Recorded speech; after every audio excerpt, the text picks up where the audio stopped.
حبايبي انا حطيت النص كيلو دقيق هنا وضربت الحاجه في الخلاط لغايه ما بقت معايا كريمي بالطريقه دي. هضيف معلقه الخل وده مهمه معايا قوي.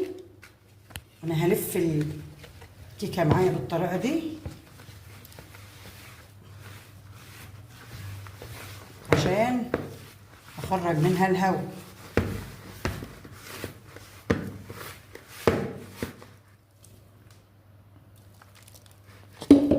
نضيف حسب ما الدقيق يحتاج معايا. انا مش بعجن، انا بفرغ الهواء من العجينه بس. انا هخلصها وهوريكم شكلها في الاخر بعد ما اكون فرغت منها الهواء عامل ازاي. كده يا حبايبي افضل اخرج الهواء منها كده لغايه ما العجينه تنعم معايا. شايفين شكلها عامل ازاي؟